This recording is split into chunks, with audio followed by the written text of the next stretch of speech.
بسم اللہ الرحمن الرحیم۔ السلام علیکم دوستو 142 سال پہلے 6 اکتوبر 1879 میں ہندوستان کی ریاست اتر پردیش کے ضلع اناؤ کے ایک چھوٹے سے گاؤں بنگار میو میں ایک اسکول ہیڈ ماسٹر سید حبیب اللہ کے گھر ایک بچہ پیدا ہوا تھا۔ اس وقت کسے معلوم تھا کہ یہ بچہ بڑا ہو کر ممتاز عالم دین بنے گا اور شیخ الاسلام کہلائے گا۔ مولانا حسین احمد مدنی نے بچپن ہی میں اتنی تیزی سے ابتدائی تعلیم کی منازل طے کر لیں کہ انہیں 13 سال کی عمر میں ممتاز دینی تعلیمی ادارے دارالعلوم دیوبند میں داخل کروا دیا گیا۔ یہ ان کی خوش نصیبی تھی کہ وہاں انہیں شیخ الہند محمود الحسن جیسے ممتاز استاد ملے، جو ایک بڑے عالم دین ہی نہیں تھے بلکہ برِ صغیر کی جدوجہد آزادی میں بھی پیش تھے۔ مولانا حسین احمد مدنی 21 سال کی عمر میں درس نظامی مکمل کر کے دارالعلوم دیوبند سے فارغ التحصیل ہونے کے بعد رشید احمد گنگوہی کے مرید بن گئے، جنہوں نے انہیں تصوف کی راہ دکھائی۔ رشید احمد گنگوہی مولانا محمود الحسن کے بھی مرشد تھے اور انہوں نے ہی رشید احمد گنگوہی کی مریدی کا مشورہ دیا تھا۔ مولانا حسین احمد مدنی نے رشید احمد گنگوہی کی رہبری میں تصوف کے مدارج اتنی تیزی سے طے کیے کہ مولانا مدنی بعد میں ان کے خلفاء میں شمار کیے گئے۔ مولانا حسین احمد مدنی کا روحانی سلسلہ چشتی صابری شاخ سے ملتا ہے، لیکن وہ نقشبندی سلسلے سے زیادہ متاثر تھے، کیونکہ ان کے مرشد مولانا محمود الحسن کا سید احمد شہید سے گہرا روحانی تعلق تھا، جو نقشبندی سلسلے کے ممتاز صوفی تھے۔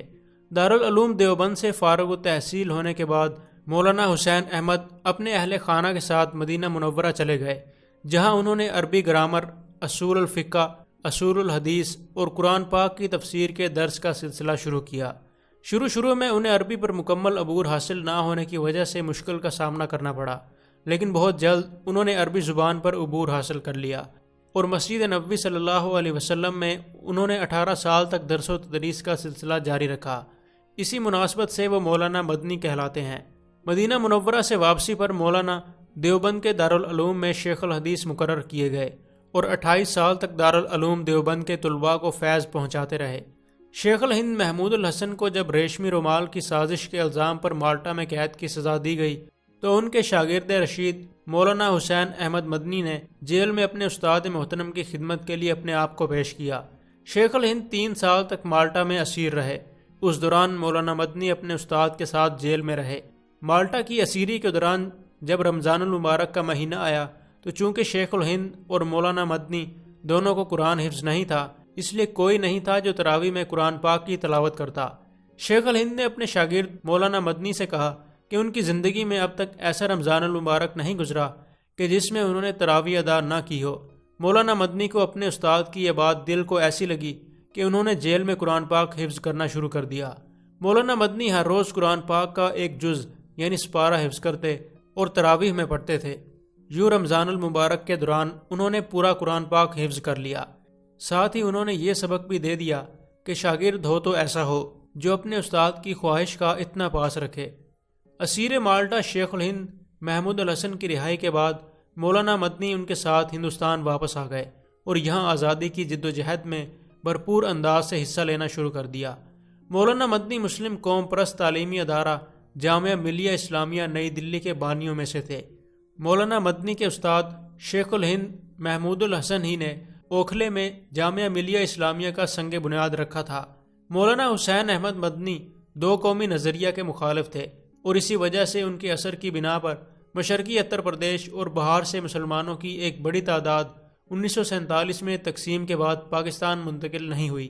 ان کا نظریہ تھا کہ قومیں جغرافیائی بنیاد پر معرض وجود میں آتی ہیں، نہ کہ مذہب اور نسلی بنیادوں پر۔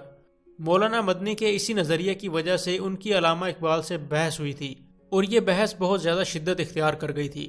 علامہ اقبال اور مولانا حسین احمد مدنی کے درمیان بحث جب بہت تیز ہو گئی تو دونوں کے مشترکہ دوست نے جو طالوت کہلاتے تھے ان کے درمیان مصالحت کرائی۔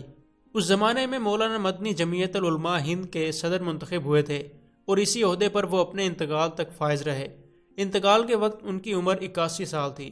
دارالعلوم دیوبند میں انہیں اپنے استاد شیخ الہند کے پہلو میں سپرد خاک کیا گیا۔ ہندوستان کی حکومت نے 1954 میں مولانا مدنی کو پدما بھوشن کا اعلیٰ اعزاز بخشا اور 2012 میں ان کا یادگاری ڈاک کا ٹکٹ جاری کیا۔ مولانا حسین احمد مدنی کی مشہور تصنیفات میں الشہاب ثاقب، دروس مدینہ اور مکتوبات حسین احمد نمایاں ہیں۔